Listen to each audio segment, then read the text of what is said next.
Reporter channel നടത്തിയ നിയമയുദ്ധത്തെ പൂർണ്ണമായി അംഗീകരിക്കുകയാണ്, പൂർണ്ണമായി അഭിനന്ദിക്കുകയാണ് നിങ്ങളുടെ ഈ വീറുറ്റ പോരാട്ടത്തെ.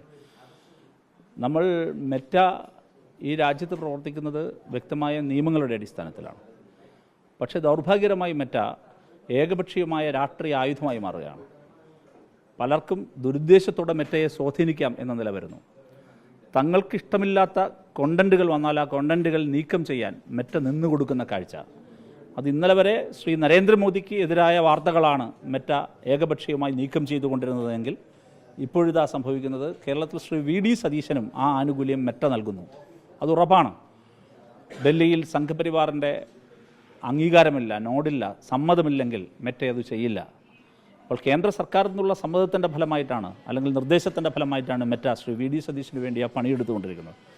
അതിനെതിരെ റിപ്പോർട്ടർ നടത്തിയ നിയമ പോരാട്ടത്തെ ഞാൻ അഭിനന്ദിക്കുകയാണ്. ഇന്നത്തെ ദിവസം മറ്റൊരു പ്രത്യേകത കൂടിയുണ്ട്.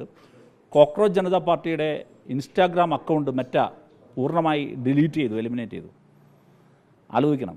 അപ്പോൾ ജനാധിപത്യപരമായ സന്ദേശങ്ങളെ, അഭിപ്രായങ്ങളെ, പ്രകടനങ്ങളെ, ഇതിനെല്ലാം മെറ്റ ഏകപക്ഷീയമായി നീക്കം ചെയ്യുന്നു. ആർക്ക് വേണ്ടി?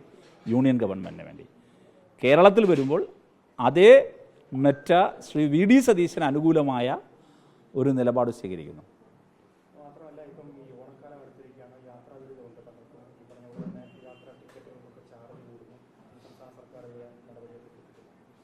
തീർച്ചയായിട്ടും അത് സംസ്ഥാന സർക്കാർ അത്തരം കാര്യങ്ങൾ എടുക്കണം. അത് മാത്രമല്ല, വിലക്കയറ്റം ഉയർന്നു വരാനുള്ള എല്ലാ സാധ്യതകളും കാണുന്നുണ്ട്.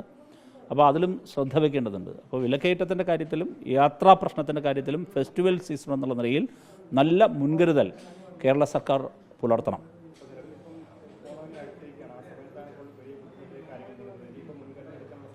ഇല്ല, മുൻകരുതൽ എടുക്കാനുള്ള സമയമില്ല. ഇനിയെങ്കിലും എന്തെങ്കിലും ചെയ്യണമെന്നാണ് ഞാൻ പറഞ്ഞത്. ഇവിടിപ്പോൾ എല്ലാ അടിയന്തര മീറ്റിങ്ങെല്ലാം ചേർന്നത് 3 ദിവസം കഴിഞ്ഞിട്ടാണ്.